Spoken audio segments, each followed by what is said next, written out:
Tonight on All Systems Go, we've got holiday magic. And cheer to share. All Systems Go starts right now.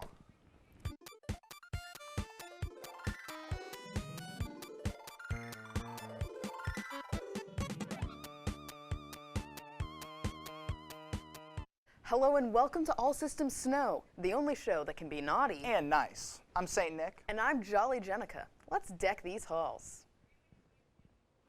Just when we think we're done, we get entangled in another web of Spider-Man news. The sequel to the hit animated movie Spider-Man Into the Spider-Verse just got its first trailer and is officially titled Spider-Man Across the Spider-Verse, Part 1. The trailer opens on a shot of Miles Morales as Spider-Gwen speaks to him through a multi-dimensional portal and enters his world once again. We then get shots of Miles traveling across the multiverse fighting Spider-Man 2099, who appeared in the end credits scene of Into the Spider-Verse. This movie will be swinging into theaters October 7th of 2022. Guilty Gear is about to get a lot more interesting. Arc Systems Works released Guilty Gear Strive last June, the latest in a series of fighting games, and it released 3 DLC characters since the launch. A new trailer released on Monday revealed we are now getting a 4th DLC character, Baiken, a wandering samurai who swore revenge for the death of her family. Baiken is actually a recurring character to the Guilty Gear series and will premiere in this game alongside 5 new characters with new colors, new stages, and an extra story. Baiken will debut in late January 2022. Get ready to kick some tail because yesterday it was announced that Garfield will be the first DLC fighter for Nickelodeon All-Star Brawl. It was announced on a Tuesday because Garfield doesn't like Mondays. And best of all, it's a free DLC. The Garfield DLC will be available to Nickelodeon All-Star Brawl players on PC, Xbox, and PlayStation November 9th. That's tomorrow. And later in the month for Nintendo Switch. Sonic is once again springing into action. A new poster for the upcoming film Sonic the Hedgehog 2 was released on the official Sonic the Hedgehog Twitter account earlier today. The poster depicts Sonic on top of Tails' iconic plane as they're being followed by the notorious Eggman. But that's not all the good news about our favorite speed demon. We're also getting a new trailer, and it's sooner than you think. The trailer will premiere tomorrow during the Game Awards at 8 p.m. Eastern Standard Time. Sonic the Hedgehog 2 will debut in theaters April 8th, 2022. In a recent interview, President of Marvel Studios Kevin Feige revealed that Charlie Cox will be reprising his role as Daredevil in the MCU. He didn't say in what or when, just that he will return. Charlie Cox originally starred in the acclaimed Daredevil Netflix series that lasted 3 seasons before getting canceled. While the events in the show were never referenced in the MCU, the show did acknowledge the existence of both the Avengers and the Battle of New York, which led fans to speculate if it truly was part of the MCU or not. And the question still remains. Will this be a full reboot of the character, just with the same actor, or will it be the same Daredevil we all know and love from the series? God of War is blessing us by finally coming to PC. Sony released some new God of War footage as well as revealing some of the system requirements. It's joining the DLSS push, which gives you control over the quality and performance of the game, allowing you to decide whether you want the game to look better or run better. God of War is set to arrive early 2022. Up next, we'll take a very merry look at a very merry poll and an insight into Cowboy Bebop. All Systems Go. We'll be right back.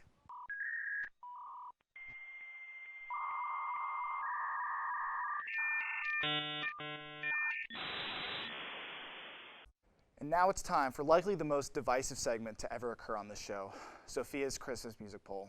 Here it is.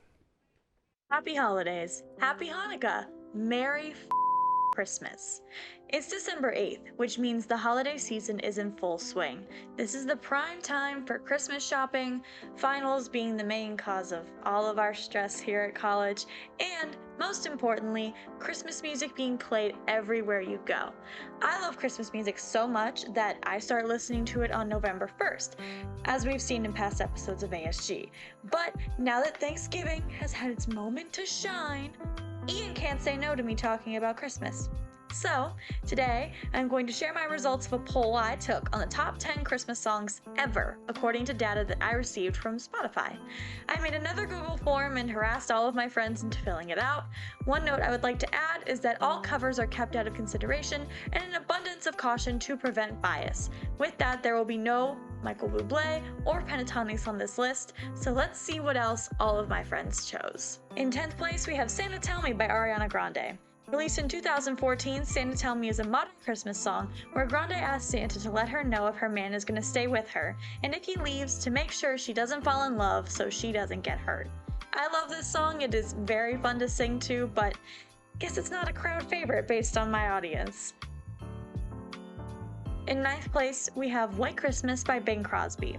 Credited as the world's best-selling single in terms of physical media, White Christmas was written in 1940 by Irving Berlin for the film Holiday Inn, and it was first publicly performed by Bing Crosby a few weeks after the attack on Pearl Harbor on Christmas Day 1941. This song truly stands the test of time. It unfortunately was just not everybody's favorite, and that's okay, I understand. In 8th place, we have Blue Christmas by Elvis Presley. This rock and roll classic is about Elvis being heartbroken on Christmas, while his lover is off enjoying her Christmas of white. This is my dad's all-time favorite Christmas song. I put this one in with very high hopes, and my friends unfortunately let me down. Taking 7th place is the Christmas song by Nat King Cole. Commonly known as Chestnuts Roasting on an Open Fire, this song was quite literally written in the middle of July as an effort to keep cool. Nat King Cole recorded this song a total of 4 different times, with the first being inducted into the Grammy Hall of Fame, and the third becoming the most successful over time. This song is very slow and very sweet, which I guess doesn't mix well with college students. Oh well. In 6th place, we have Jingle Bells recorded by Frank Sinatra. This recording of Jingle Bells is what is listed as Spotify's top pick, but as we all know, Jingle Bells has been covered by just about everybody in the business. Jingle Bells was first recorded in 1889, but unfortunately, no copies exist. Surprisingly enough, this song had no strong majority at all in our polls. I'm surprised by that, even though I really shouldn't be. Jingle Bells is universal when you think of Christmas. Rounding out our top 5 is Sleigh Ride by Ella Fitzgerald. This is my absolute favorite Christmas song for 2 reasons. I love Ella Fitzgerald as an artist, her voice I think is truly beautiful, and I performed a tap dance to this version when I was in high school, and it was my favorite dance I ever did without a doubt. When the poll was first receiving submissions, this was in the bottom spot for a very long time. I am very glad it is not anymore. 4th place goes to Jingle Bell Rock by Bobby Helms. This song was first released in 1957 and has since become wildly popular around the holidays each year. Its peak on the Billboard Holiday 100 chart is at number 2, and its upbeat tempo could most likely be the reason why. Based on the age range of our participants, we'll definitely see that trend in my results going forward. Receiving our bronze is Rockin' Around the Christmas Tree by Brenda Lee.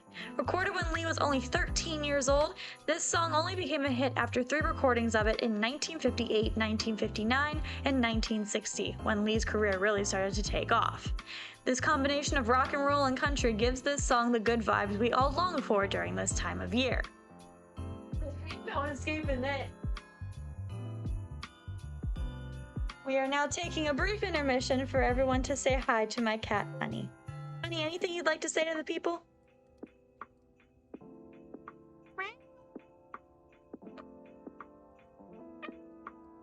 Thank you. With that brief intermission out of the way, let's get into 2nd place. Our runner-up is Last Christmas by Wham! Recorded in 1984, this song is an anthem for all those looking for a lover after being dumped in the past year. The unique sound Last Christmas has compared to all the other Christmas classics really sets it apart from the competition, which is probably why it has received many platinum certifications as well as a 2nd place spot on our list. And now, the best Christmas song, according to about 35 people, is All I Want for Christmas Is You by Mariah Carey. This pop hit released in 1994 has eventually become the hallmark of the holiday season, as it literally re-enters the Billboard Hot 100 charts every single year on November 1st, without fail. This song is fun, it's energetic, and it's clearly the favorite among college students. At least the ones I'm around. With that being said, my time is coming to an end. I appreciate you all listening to my opinions and others every single week, and tune in next season when I find even more outrageous things to talk about. Happy holidays! Liam has all the insight on the new Cowboy Bebop adaptation. Let's see what he thinks. All right, Netflix released the live-action Cowboy Bebop on Netflix this past month, and it has the fan base split in half. Some people enjoyed it, and others are saying it should never have happened, and they want to burn it with fire.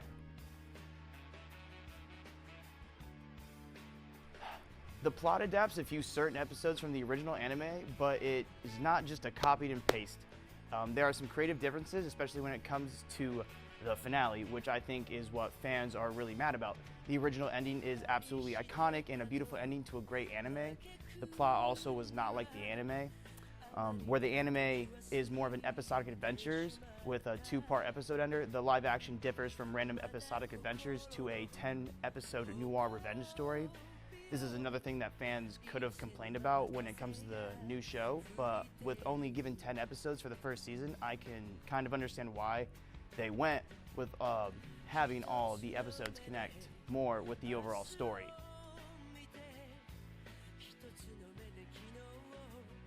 The casting of the show was a 10 out of 10 for me. John Cho, whom you may recognize as Harold from Harold and Kumar, is a spectacular as Spike. They tried hard to nail Spike's hair, but there's no way they're ever going to nail Spike's original hair in real life.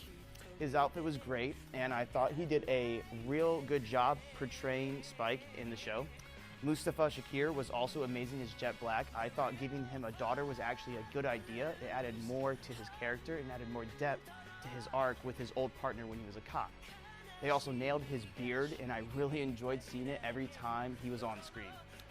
Daniela Pineda was Faye Valentine, and she also was pretty good, but some people can complain that she was trying to be too funny at times, but I thought she portrayed Faye well as cynical and a sassy bounty hunter who screws over the Bebop crew from time to time. She was very vulgar and edgy, honestly, but like, what else do you expect from Netflix? Overall, I thought she did fine as Faye Valentine. Alex Hassel as Vicious was pretty alright. The only thing is, he kind of looks like Lord Farquaad from Shrek, and I can just never unsee that. And he came off kind of cheesy, and I mean, it was funny to me. I don't think he did a bad job, but I just couldn't take Lord Farquaad that seriously. They also give Julia and Vicious more screen time and flesh out their characters a lot more. You see flashbacks of Vicious and Spike working together in the Syndicate as assassins. And in my opinion, I think that was the only thing I wanted more from the anime, was more Vicious and Spike background together.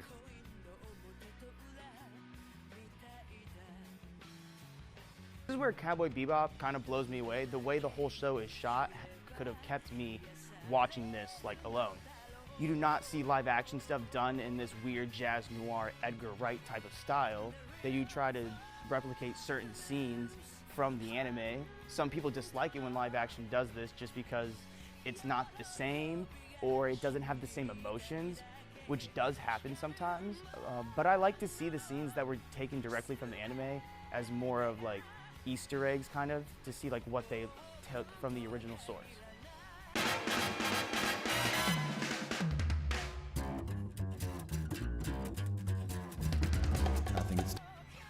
So the sound and music.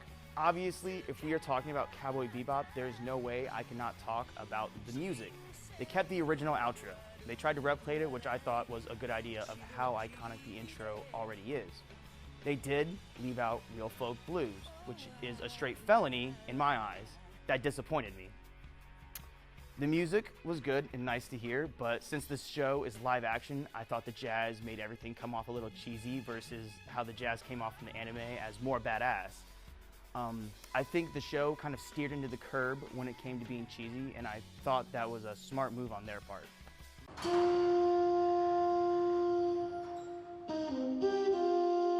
Overall, I did actually enjoy the live action of Cowboy Bebop. I liked the way it was shot, I liked the music, I loved the casting, but I do have some complaints about some of the creative differences. The ending specifically is my biggest complaint and what I think everybody else is really upset about.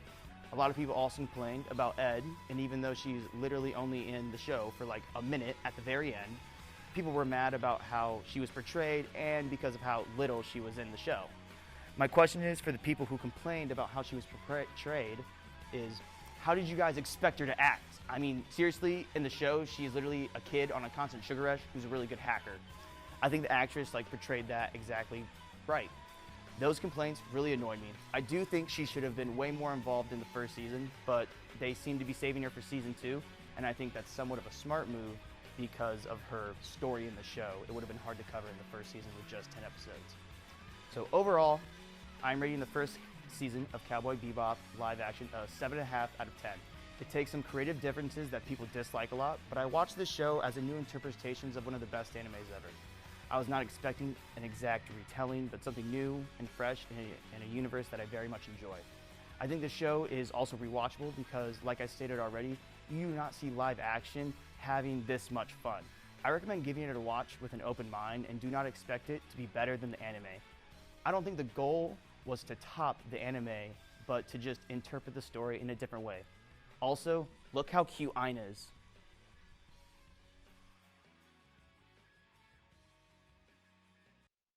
You like Liam? Well, next we're going to join Liam to discuss celebrity voice acting, and if we're lucky, Chris Pratt will not be making an appearance. We'll be right back.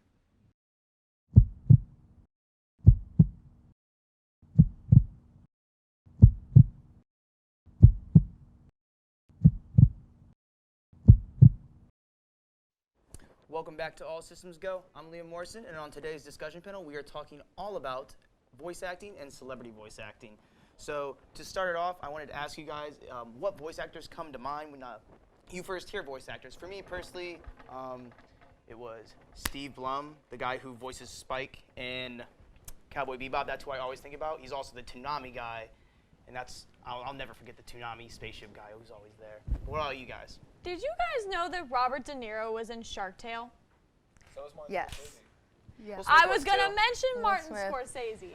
What? Voice actor. Like, DreamWorks, when they cast celebrity voice actors, they actually do, like, a decent job. Like, I have down David Schwimmer.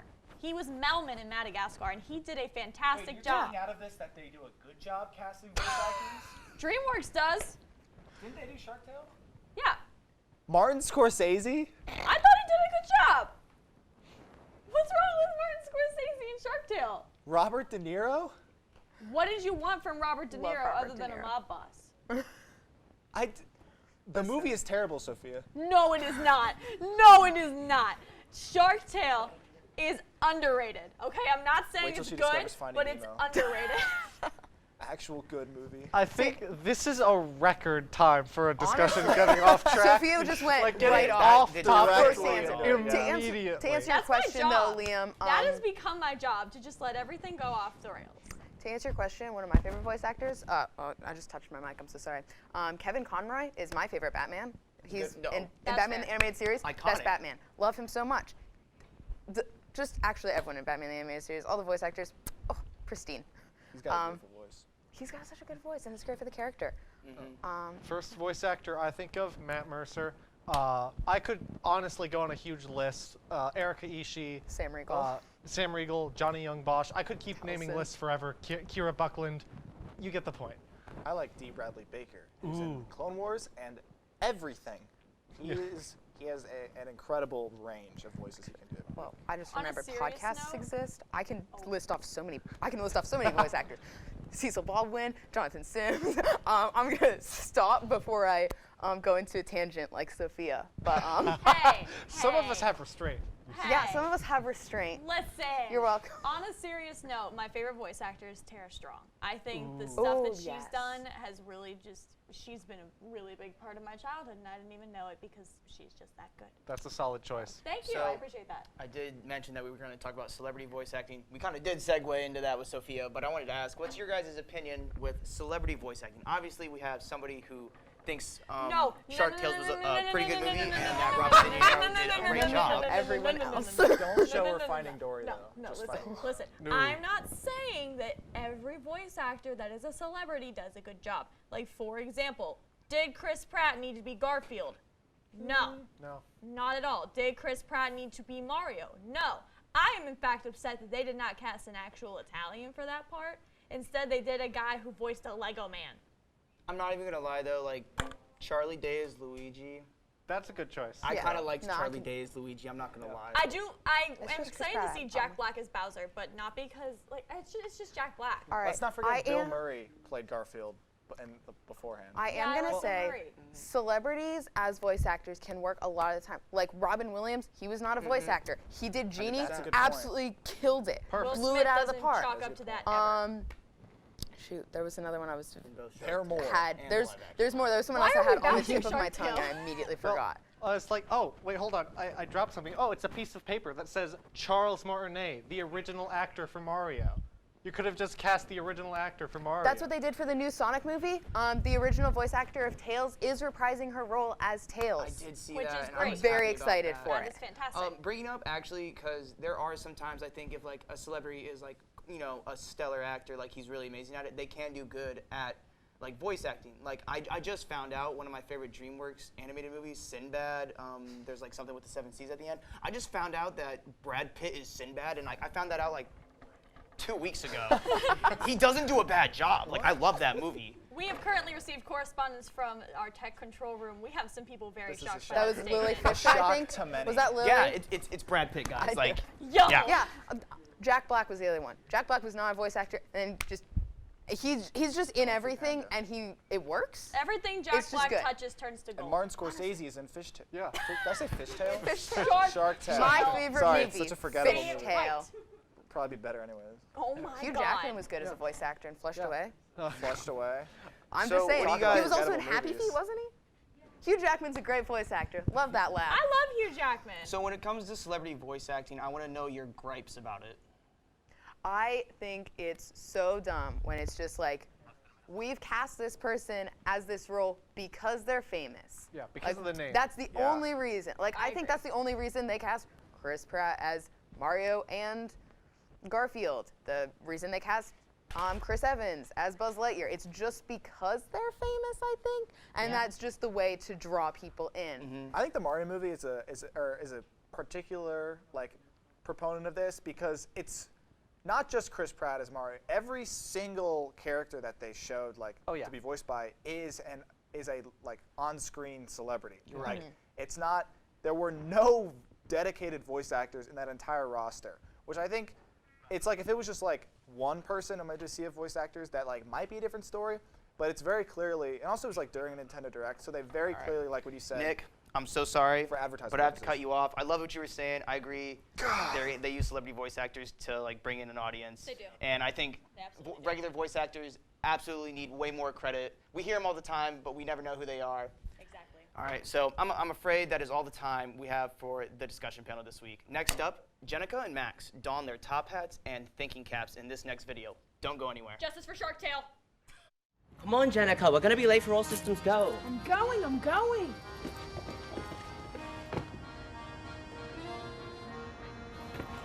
Excuse me, we need to get inside. Oh, thank goodness you're here. What? I've been struggling with this puzzle for the past 3 hours, and I could really use some help. No, we don't have time for a riddle. We've got to be in our show. All systems go. All systems go? That reminds me of a puzzle. No puzzles. We've got to get inside. Oh, but I want to solve Are you it. serious right now? We can do it quickly. Fine. So what's this puzzle anyways? I need help ranking the Professor Layton games. Oh, we can help with that. Are you sure this won't take too much time? I swear. Well, my name isn't Jenica. Just leave it to me. That isn't your name. Since its release in 2007, the Professor Layton franchise has enjoyed 6 main games, a movie, an anime series, a mobile spin-off, a crossover with the Ace Attorney series, a manga, and another spin-off featuring Layton's daughter. In the games, you play as Professor Layton and his apprentice Luke as they solve puzzles, uncover mysteries, and attempt to rationally explain the wildest shit you've ever seen. Today, we'll be helping this totally random stranger by ranking the 6 main games in the series. And we'll do it without using a single hint coin or looking up a walkthrough on Google. Number 6, The Last Spectre. I'd like to emphasize that every one of the 6 main games is worth playing. That being said, at the bottom of our list is The Last Spectre. This game was the first of 3 prequel titles, and it explains how Layton and Luke came to meet. It also introduces another recurring character, Layton's assistant, Emmy. While the puzzles are still pretty good in this game, The Last Spectre was the final 2D installment into the Layton universe, and there wasn't much room for innovation. The minigames are kinda meh, and Luke's character is just ridiculously angsty. Seriously, someone take this kid to Hot Topic or something. This game also has the most forgettable plotline in the entire series. I can't even remember what the twist ending was supposed to be. However, one of the more enjoyable features of this game was the inclusion of London Life, an RPG-styled bonus game that adds over 100 hours of gameplay to the title. Number 5, Azran Legacy. Azran Legacy is the last game in the main series. It follows Layton, Luke, and Emmy as they travel around the world to uncover the mystery behind the ancient civilization called the Azran. Out of all the games, Azran Legacy has the most fantastical plotline and features the largest variety of locations. There are locations around the globe that the player can travel to in any order. However, this might have worked to the game's detriment. Since each location has its own self-contained plot, many players felt like the story dragged and that the payoff at the end just wasn't a good enough conclusion for the final game in the series. There's also a twist villain reveal at the end, and honestly, I haven't seen a more jarring and ridiculous villain reveal since Frozen debuted. Plot issues aside, Azran Legacy has a lot of the charm that was present in the original 3 games. The puzzles felt fun and innovative, and the art in this game was among my favorite in the entire series. Number 4, Miracle Mask. In Miracle Mask, Layton, Luke, and Emmy head to a Las Vegas-inspired city to stop the Masked Gentleman, a strange magician who has been causing all sorts of havoc, like turning people into horses or statues. Miracle Mask was the very first Layton game to make use of a 3D landscape, and oh boy does it show! The character models are clunky, the environments lack their usual artistic magic, and several of the puzzles struggle to make full use of the added dimension. That said, the 3D universe was a huge innovation, and it paved the way for a lot of new features to be explored, such as the updated magnifying glass that lets you explore the environment more intuitively, and the more fluidly animated backgrounds and characters. Out of all the Layton games, Miracle Mask has one of the best and most recognizable soundtracks. The music is grand and perfectly fits the carnival-like setting of the game. Unfortunately, the plot of Miracle Mask is pretty boring, and you can guess the twist ending from a mile away. Number 3, Unwound Future. In Unwound Future, Layton and Luke travel forward through time to a futuristic and dystopian version of London, where the main villain is Professor Layton? Unwound Future was the final installment of the original 3-game series and is often considered the best Professor Layton game by critics. So putting it at number 3 on this list is definitely a controversial take. Don't get me wrong, Unwound Future has one of the best plots in the series, and the ending is guaranteed to pull at the heartstrings. Navigating between the past and the present provides an interesting mechanic to the gameplay, and the introduction of puzzle battles was a great addition to the series. Super hints also made the game much easier to complete without outside help. However, other than that, the game doesn't do much to innovate. Puzzle battles are pretty much just regular puzzles with cooler music in the background, and with super hints, the game almost becomes a little too easy. The plot twist at the end is a little contrived, and it's one of the only times where I lost my suspension of disbelief while playing a Professor Layton game. Number 2, Curious Village. The Curious Village was the first game in the Professor Layton series. It follows Layton and Luke as they navigate St. Mystere in an attempt to find the Golden Apple, a highly sought-after key to a massive inheritance. The strongest part of this game, other than the puzzles themselves, is the fascinating plot. The twist ending in Curious Village is probably the best executed twist in the entire series. By the way, this is the only game in the series that actually gives an explanation as to why every NPC seems to be obsessed with telling riddles to random strangers. The minigames are also really fun, especially the end minigame. The plot is fairly self-contained, and there aren't many places to be explored. The puzzles in this game are also among the most difficult in the entire series. Because it's the first title, there are also some aspects of the game that fall short compared to the newer titles, such as the lack of a memo feature, the limited artwork, and the comparative absence of variety in puzzles. Regardless, Curious Village created the formula for an amazing series, and without it, none of these games would have even existed. Number 1, Diabolical Box. At our number 1 spot on the list is Diabolical Box. The second ever installment into the Professor Layton universe has everything you could ever want in a video game. A magical box that kills whoever opens it, a train adventure, a vampire, and a grown man masquerading as a prepubescent girl. If Curious Village created the formula, then Diabolical Box perfected it. Diabolical Box is a masterpiece, from the excellent plot, to the heartbreaking twist, to the variety of puzzles. Diabolical Box set the standard for art and music in the Professor Layton games, and included new features such as visual distinctions between regular dialogues and puzzle dialogues, and the memo feature. The puzzles in Diabolical Box make more innovative uses of the DS's touchscreen, and the story strikes the perfect balance between fantastical and self-contained. That should do it. Every puzzle has an answer. Wow, thank you so much for your help. Who knows how long I would have been working on that otherwise. So, can we go in now? Sure! Thank God. Nikki took the time for all of us who are lacking in Deathloop knowledge to explain why it deserved all of its nominations in the Game Awards. Let's find out why. Anybody who hangs out with me already knows I'm rooting for Deathloop at the Game Awards. It got 9 nominations, the most out of this year, with 2 of them being 2 different characters in Best Performance, both of which are going to get blown out of the water by Lady Dimitrescu, and one of which being for Game of the Year. I know when one game gets lots of nominations, people can get upset about it, which I know I certainly did last year with The Last of Us 2, which I have strong opinions about, but I think that Deathloop honestly earned all of these nominations. So I want to go through all of them and talk about why it's earned its place this year. For the record, I'm not voting for Deathloop in every category, but it is a valid choice for each of the categories it got. So let's jump right into it. Best Narrative. You play as Colt Vaughn, who wakes up on a beach with amnesia and a hangover. He quickly discovers that he's in a time loop. We all know Groundhog's Day, starring Bill Murray. He sees a bunch of floating words in an alternate timeline Colt that tells him he needs to break this time loop. He also meets Juliana Blake, who is a surprise tool that will help us later.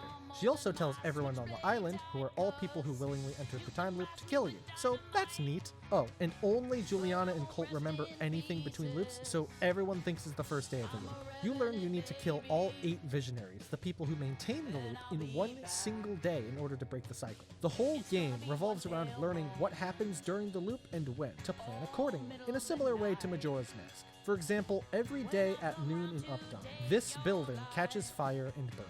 However, in the morning it's still there, and you can see that this machine causes the fire. Follow the wires and disable all the electrical boxes, and the building won't burn down at noon. The game is filled to the brim with things like this that you can manipulate. There are also tons of notes and audio logs around that tell you about the lore of Black Reef, what the people are up to, and what all the visionaries are like. You can see they really fleshed out everything about the environment, and this game's whole thing is interacting with the environment to change what happens between differing timelines. Best Performance. Juliana and Colt talk to each other over the radio throughout the whole game, and I just love these characters so much. Colt is a man with a mission, but he also has compassion at the same time. He's already one of my favorite protagonists in games. I can't really explain Juliana without spoiling stuff, but she's sassy and annoying in a super fun way. And I love all the short dialogues of her trading barbs with Colt. Staying local this time. Simply fascinating. Thought I'd bring my neighbors a casserole. Charlie prefers his food drinkable. Sounds like my kind of guy. Oh yeah, you and he have plenty in common. Friendship is a beautiful thing, Juliana. You should try it sometime. But I have so many friends, Colt, and we all think you suck. The actors really brought their characters to life, and a bit of a hashtag SJW sidebar here. I think it's really cool that they made these characters black and gave them black actors. Their speech has a dialect to it that white actors just don't capture in the same way, and it makes them different from the endless Commander Shepard protagonists that we have seen time and time again. Plus, representation is always a great thing. Great job to Jason E. Kelly and Ozioma Akai, who have also played Doomslayer and Alex Vance, respectively. Best Art Direction. All the areas of Black Reef truly feel unique from each other. Hell, even small individual subsections of each big section feel super distinct. Example, Freestad Rock has Frank's Club and Fia's Bunker, which are very different from each other, with one having fun, bright oranges and the other having cold, dark greens. Updom is definitely my favorite area of the game. The alleys are narrow and packed with people. Charlie's game corner is clearly super nerdy and fun, and Alexis's party is fancy and decorated. Most of the game has a 60s aesthetic, but every area is unique and gets the Visionaries vibe across perfectly. Best score in music and best audio design. I'm talking about both at once because they're similar. The score, sound effects, and general audio are all of high quality, but there are a few particular things with them. This game uses short musical stings that play when you solve or find a mystery. And these things actually use leitmotifs from the menu music. This is my favorite part of the audio design by far. Then we've got the music that plays when you fight a visionary. It's the same song for all of them, but they have a key difference that gives each of them an extremely different tone. Instruments. Here's a bit from Wenji's Lab.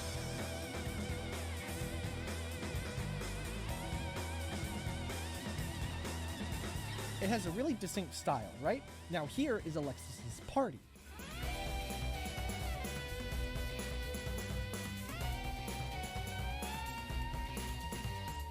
Effectively the same song, but it's also completely different. All right, let's get on to the meat of everything. Best action game. Finally, we get to the gunplay.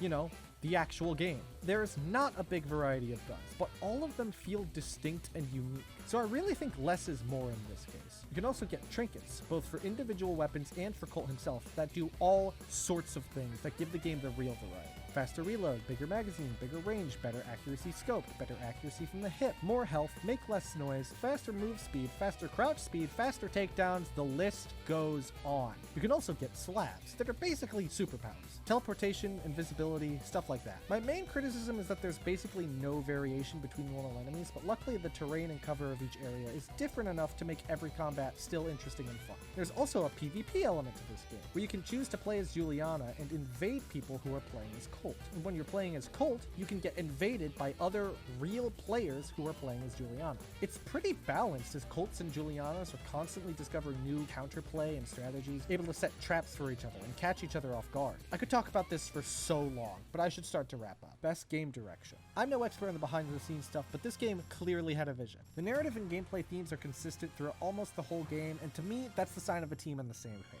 Also, the game was delayed by 3 months because they didn't want to crunch the development team, and that's pretty awesome to me. One complaint that I have is that it's a bit too handholdy with telling you exactly where to go, so if you feel up to it, feel free to turn objective markers off. I kinda wish I had done that. All of this comes together to form a game that I absolutely love. The action is so satisfying, the visionaries are a lot of fun to take out because they're all awful people. The music and audio is great, and the characters of Colt and Juliana are so much fun. Their actors absolutely killed it in the booths. If you don't want to vote Deathloop for the Game Awards this year, I understand, because there are a lot of great contenders this year, especially for Game of the Year.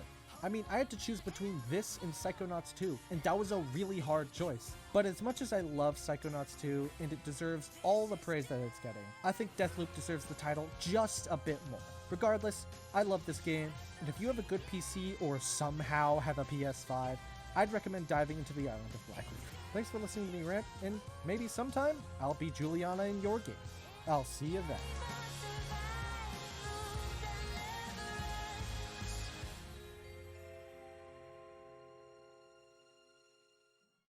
After the break, Olivia is going to put the cast's holiday knowledge to the test. All systems go. We'll be right back. Garrett the Gamer Guy here, and today we're going to be looking at Pikmin Bloom. Now, a lot of people are going, oh, it's just like Pokemon Go. No, it's not like Pokemon Go. It's completely different. So in this game, you walk around, you gain steps that you use by walking around with the Pikmin, okay? Just like Pokemon Go, right? I mean, you walk around and catch Pokemon. Yeah, you do that. But it's not Pokemon, it's Pikmin. Pikmin, okay? And what you can also do is that when you walk around, you gain steps, which you can use to grow Pikmin and gain more Pikmin by doing that. You can actually pluck them and grow them, like right here. I haven't grown a few. Isn't that like eggs? Like, getting eggs and, the Pokestops and stuff like that? Yeah, I guess you could draw the comparison like that, but it's not eggs. It's not like Pokemon Go, it's Pikmin. Besides that point, there are also these cool things where you can go around and you can actually fight mushrooms and stuff like that, and you can join other people while you fight it too. It's really cool, and you can use your strongest Pikmin by leveling them up. Oh, just like the gyms from Pokemon Go. Tony, I've had it. I'm here with you talking about Pokemon Go.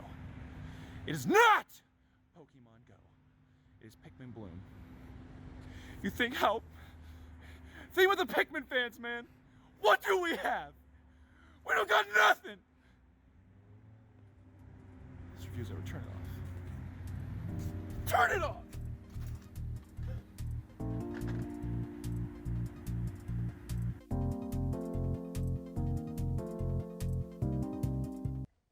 Hi everybody, welcome back to All Systems Go. I hope you guys are having a very merry time watching this special, but now it's time for a little bit of competition. Here I have a whole big old stack of Christmas trivia cards and some of our cast members ready and willing to answer these for our fabulous prizes, which I may have gotten at the gas station just not even 2 hours ago. Alrighty, are you guys ready? No, yeah. I didn't study. Alrighty. I'm there, yeah, I didn't study. For shame, for shame. Alrighty, so let's go here. Our first question is, what is the longest continuously running Christmas special? What is it? Is it a Charlie Brown Christmas? No. Yeah? Is it what's the It's a Wonderful Life? No.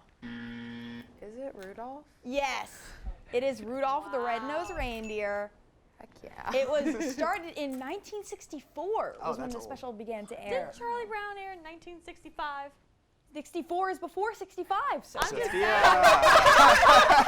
Why is it There's a reason it's the You Himbo and gotta Bimbo Show. Ooh, math. Alrighty. Ladies and gentlemen. So now, name one of the other Christmas movies made by the same production company as the Rudolph Christmas special. I saw Jenica's hand first. Jenica? A Year Without a Santa Claus. That is correct. The other answers are in the Rudolph cinematic universe. Rudolph's Shiny New Year, my personal additional favorite. Santa Claus is Coming to Town. Frosty the Snowman. What? And Rudolph and Frosty's Christmas in July. I forgot that one. Interesting. Alrighty. What is the highest grossing Christmas movie of all time? Nikki? Is this It's a Wonderful Life? No. Sophia? Is it A Christmas Vacation, National Lampoon? No. Okay. Nick? Elf. No. Alexa? A Christmas Story? No. Is it the Polar Express? No. It's actually Home Alone. Wild. that I actually just is- forgot that Not Home Sweet existed. Home Alone. I never even That's thought of that British? as a British Christmas like movie. halfway a Christmas movie. Wild. That's not a full Christmas movie. I was ready for you to say Die Hard. Alrighty. Home Alone is more of a Christmas Here's movie. another one. Here's a more classic one. How many ghosts show up in the famous play A Christmas Carol? Jenica? It's 3. No. Oh shoot! No! It's four. It's four. It is Unless four. you're watching Muppet Christmas Carol, where there's 5, because Marley and Marley. Because she didn't ask Played about by the Muppet Statler and Christmas Waldorf. Carol, I know. I just wanted to throw in a little This is tidbit of tearing our information because I friendship really apart. love the Muppets. Alrighty. Here's another one. What actor hard carried the Polar Express by playing 6 different Nick? Tom Hanks. Tom Hanks. Tom Hanks. Was it Tom? Can you get a half point Tom? for that I said Hanks. No, I didn't. he's getting a full point. He's getting a full point. Quantic Dreams. Alrighty. America's Tom Dad? Cruise. In A Nightmare Before Christmas, what is the name of the main villain? Nikki. Oogie Boogie. Yes. Good job. I have brought honor to my family. Yes, you have. I'm so proud of you. Thank you. In the movie A Christmas Story, what is the name of the neighbor whose dog eats the Christmas turkey? I don't know. Oh, this is so free. I don't God. like A Christmas Story. Jeremy. No. Anyone? Dave. No. This is a family name. This is the last name. Well, Smith. No. It's the Bumpuses. That one was Who a little would bit have of a guessed tricky one. that? I Tricky feel like I one. should know that. Here's That one. sounds familiar. Alrighty, here's one so you guys can Never hopefully seen it. redeem yourselves. What is the name of George Bailey's guardian angel in the movie It's a Wonderful Life? Yeah? Is it Gabriel? No. Michael. No. Steven. John. No. Isaiah. No. It is Clarence Oddbody. Oh, Would Clarence. we have, Here's an easier one I for went you. for a Bible name. Which popular Christmas song was actually written for Thanksgiving? Sophia? is it Deck the Halls? No. Okay. You're like, All I want for Christmas is you. Jenica?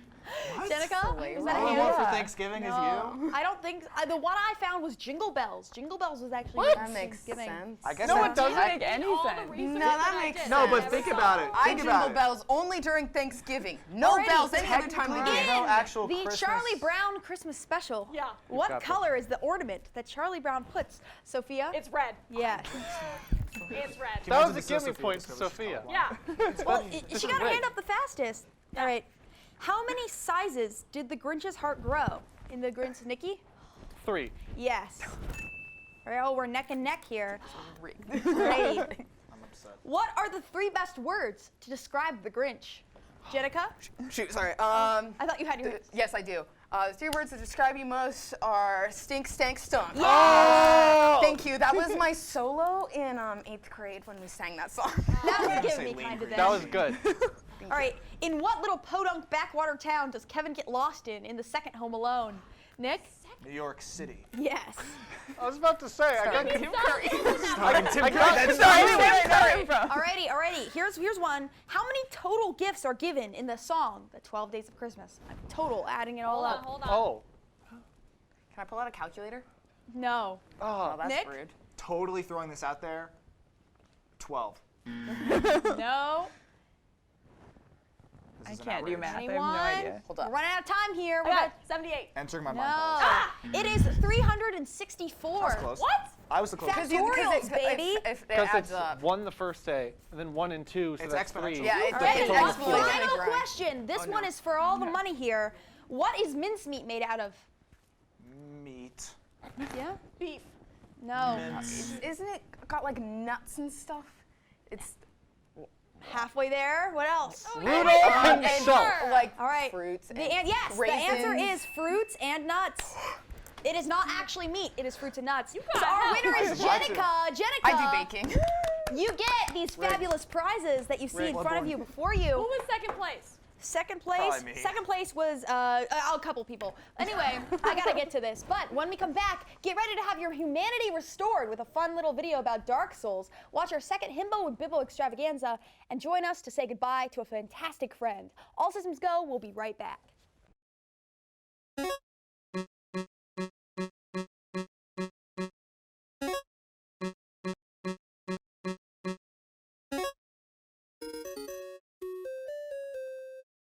Nick returns to the green screen to explain why he loves one of the hardest games ever made. There's a lot of video games. Like, a lot. And like, under 5% of them are actually good, and less than 1% of those are like, really good. But only a handful of those I would consider masterpieces. Breath of the Wild, maybe. Portal 2, yeah, it's pretty good. But last summer, I played a game so incredible, so beautiful, so challenging, that it redefined how I view single-player games as a whole. It's not even new. It came out like 10 years ago. I'm talking about... But before we can talk about Dark Souls, I need to address the elephant in the room, the difficulty. If you've heard of Dark Souls, then you've heard that it's a very, very hard game. Oftentimes, game journalists will compare any mildly challenging game to it as the Dark Souls of that genre, and yeah, it's hard, no doubt about it. But it's not a rage game. If you learn from your mistakes and get the timing right on dodging and attacking, the game plays fair. But Dark Souls has so much more to offer than a hard sword game. So to get started, let's talk about... So if you didn't know, Dark Souls actually has a story. Surprise! But the narrative is told in a much different way than a lot of modern AAA games, in that it isn't told, not directly anyways. You get one cutscene at the very beginning about how there were dragons, but now there aren't, and then the world was cool, but now it's ending, and also you're in a jail cell. Yeah, and you might be the chosen undead that stops the world from ending, so do something. But besides that, if you want to learn about the world, you gotta go all detective mode, reading the descriptions on items for little lore snippets, or by talking to an NPC. That'll probably go something like, "Another undead, eh? Best of luck, especially after old Smithers went and fell to the darkness during the time of terror. Hopefully you don't run into him down here. I'm horribly depressed." Also, just by the word layout, you can infer a lot of stuff that went on in the kingdom before it all, went to shit.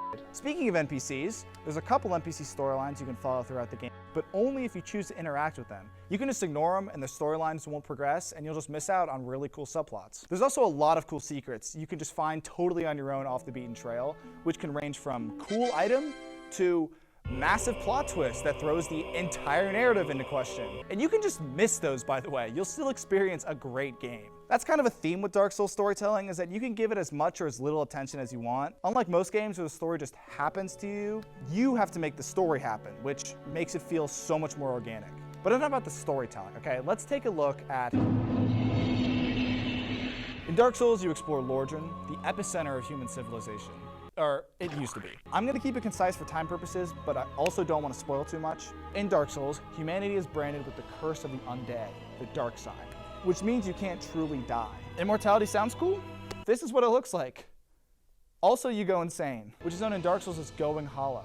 If a human loses all will or purpose in their life, they become hollow, so they'll be hostile to the player and lose all personality that they used to have. For a game about rolling in swamps and killing gods, I think this is like a really profound analogy for like mental health as a whole. Seeing the NPCs you interact with and buy items from throughout the game suddenly hollow and you're forced to kill them is like really fucking sad, dude. Coming back to the storytelling for a sec, you'll just run into them and just have to deal with it. There's no cutscene or anything. So instead of happening to your character, it feels like it's happening to you.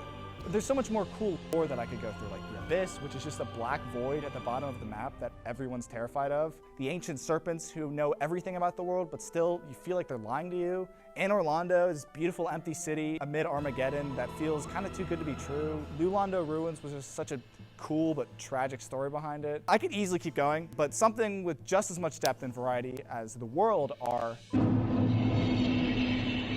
Whether it's a shopkeeper, NPC, or boss fight, Dark Souls is home to a myriad of interesting characters. Like Solaire, he's a rare but friendly face in a sea of despair, always willing to chat with you about his quest to find his true purpose in life, his son.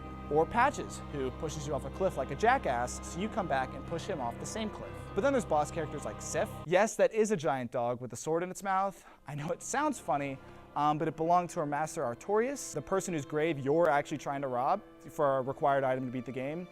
Now, don't you feel like kind of an asshole? Okay, look, now she's limping. Dude, stop! Why am I crying? You can actually go back in time and fight Artorias when he was still alive, which actually kind of implies his grave that you're robbing is your fault. Oh yeah, also there's time travel. Then there's more mysterious divine characters like Guinevere, who congratulates you after beating one of the hardest boss fights in the game, exclaiming that you truly are the chosen undead. At first, it's an amazing feeling. I mean, Dark Souls is all about the satisfaction of overcoming huge obstacles. But like, with the sunlight and the music, it kind of feels a bit much. Like, am I even a hero? I mean, Solaire's fucking depressed, and it's getting worse. I killed a dog just trying to guard her master's grave, who I also killed, by the way. Like, the whole game, I'm rolling up on bosses, just hanging out, and I just kill them? Weren't they just minding their own business? And yeah, as the chosen undead, I'm supposed to extend the Age of Fire, but when this is the shithole of a world I'm saving, maybe it's time for something new, but I'm getting way too far ahead of myself.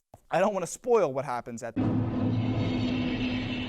and I assure you I won't. The final boss's location is the coolest place in the game, in my opinion, and the context behind the fight is so tragic. This is the final boss music, by the way. Does this sound heroic to you? But if you do plan on beating Dark Souls, don't do it for like bragging rights just to say you beat one of the hardest games, because you'll never beat it with that attitude. I'll always recommend that the more blind you go into the game, the better, because looking up a guide in a game built around overcoming hardship and challenges kind of defeats the purpose. Not to sound gatekeepy, if you're like really stuck or frustrated on stuff, like that's fine, I've done that before, but I recommend using guides as sparingly as possible. I hope this video makes you want to play Dark Souls. Please play Dark Souls. Thank you for watching, and don't you dare go hollow.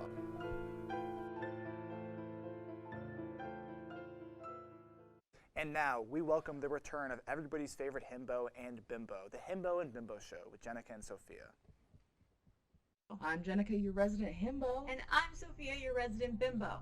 Today we're going to discuss one of our favorite cold cases of all time, the disappearance of D.B. Cooper. Let's just get right into it. Okay, so on November 24th, 1971, a man going by the name Dan Cooper bought a one-way plane ticket to Seattle on Northwest Orient Airlines Flight 305. He was carrying a briefcase and, upon boarding the plane, ordered a bourbon and soda to drink. A classy man.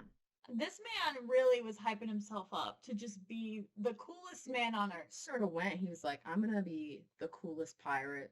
This man is a James Bond wannabe, basically. With a clip-on tie. With a clip-on tie. Later on, he passed a note to a stewardess, which she slipped in her pocket. Cooper's response to that was, quote, "Miss, you better look at that note. I have a bomb." Which kind of defeats the purpose of the discreetness of... Like, I can just envision it. He said the bomb was in his briefcase, and lo and behold, it was! He had a bomb. It was from there Cooper made demands. He wanted $200,000 exclusively in $20 bills by 5 p.m. that day, and for it to be placed in a knapsack. He wanted 2 front parachutes and 2 back parachutes, as well as a fuel truck ready to refuel the plane by the time it landed. The last part of the note read, "No funny stuff, or I'll do the job." When the plane landed, its passengers were exchanged for the money and parachutes. Some crew members, however, were kept on the plane as Cooper led their next flight to Mexico City, all staying under 10,000 feet per Cooper's request. At some point between Seattle and Reno, Nevada, Cooper jumped out of the plane with 2 parachutes and the money, never to be seen again. One thing Cooper left behind, though, was his black JCPenney clip-on tie. Left that behind for some reason. The FBI case, eventually named Norjack, would last decades. The plane was intensely searched, and there was heightened interest in $20 bills, as the FBI had the serial numbers. In 1980, a little boy on the beach of Tina Bar with his dad found a package with $5,800 with serial numbers that matched what they were looking for. On the beach of Tina Bar, digging immediately began to no avail. And that is all there is on that portion of the investigation. Leads were tracked all over the country, but 800 suspects were very quickly whittled down to only 24. The first we're going to discuss is a man named Richard Floyd McCoy. In April of 1972, McCoy was arrested for hijacking a plane, and the two heists are very similar. The most notable similarities are that they exited in the same spot of the same model of plane, a Boeing 727. They both were calm during the heist, both passed notes referencing a bomb that they had on them, and they both used the phrase, "no funny stuff." No funny stuff. Why? Like, it's so cartoonish.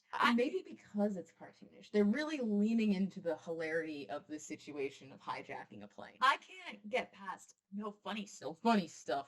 McCoy was arrested and sentenced to 45 years in prison, but he escaped, only to die in a gunfight with the FBI. The ups and downs of this man's life. The second suspect we're going to talk about is Dwayne Weber. Weber claimed to be Cooper on his deathbed, confessing this to his wife, Jo. This is backed up with his wife remembering him sleep talk about leaving fingerprints on a plane, having a knee ailment he claimed he got from jumping out of a plane, writing in the margins of a book about D.B. Cooper. It was just wrote, it was me. I did it. Cool guy. It was just me. What a great guy. He sounds so interesting. Bourbon was so good. Dwayne also took his wife, Jo, to Tina Bar, where some of the money was found. Jo Weber also mentioned a Northwest airline ticket her husband had for no apparent reason, which was the airline that D.B. Cooper bought the plane ticket from. There are so many convincing parts of this case. Unfortunately, though, the FBI did not believe that Weber was the guy. It makes me so mad because Dwayne is my number one suspect. The FBI just went, check, check, check, check, check. It's probably not him, guys.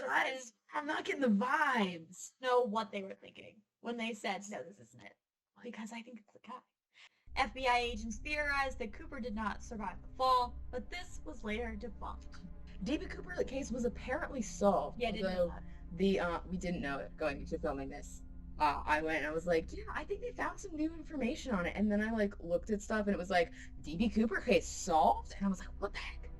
So apparently, the real D.B. Cooper was a man named Wolfgang Gossett. What a name, first of all. Who was a soldier, who became a skyjacker, who became a priest. Sure. Wolfgang Gossett, originally Bill Gossett, he did so many things. He had a Purple Heart. He just did all kinds of stuff. He was an instructor in the ROTC, and he apparently chose the date for the skyjacking because he had a week off from the army. That's the whole reason. That's the whole date. He retired from the army less than 2 years after the skyjacking, and then he became a private detective specializing in money fraud, cults, and missing persons. It's quite a combination. And he even got a letter of commendation from the FBI. So this guy. So they knew him. And then he worked for the public defender's office in Salt Lake City, where he was well known and well respected by police and court officials, everybody. And then he changed his name to Wolfgang and became a priest in the old Catholic Church for some reason, I guess, to answer a spiritual calling, apparently.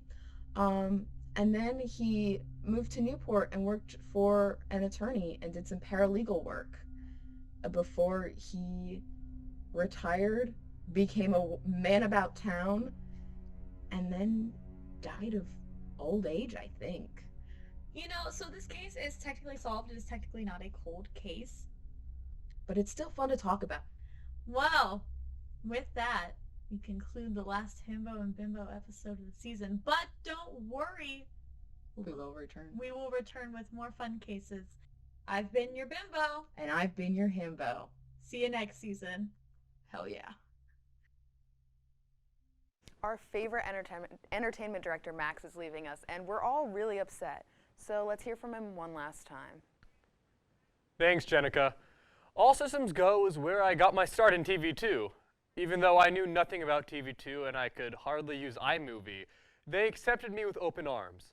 I wouldn't be where I am today if it wasn't for All Systems Go. They may not be watching tonight, but from the bottom of my heart, Jess, Nicole, Maya, Kayla, Corey, Dan, and even Jeremy, I Hate Anime Farbman, thank you for everything. And thank you, All Systems Go. That's been our final show of the semester. That's it. How you feeling about it? I thought it was a good show. I think so too. I think so too. A nice little like end to us. We're not dying. We're not dying. We're coming back. Not yet. Maybe. We are coming back though. The year isn't over. Next semester. Great show. Great show. Great show. Season. Great videos honestly. all around. So far, great season. So far, what's been your favorite? And we can't forget the social media and the YouTube. Oh, we cannot forget the Both social All media. Systems Go. All Systems Go. TV2. TV2, All Systems Go. Go follow them. Go check them all out. All of these episodes are up on the YouTube, so you can watch them to your heart's content over You and can over just again. watch them on repeat if watch you them want. on repeat. But that's going to do it for All Systems Go. Have a wonderful night and a wonderful break. I've been Jenica. I've been Nick Thaman. All Systems Go. Signing off.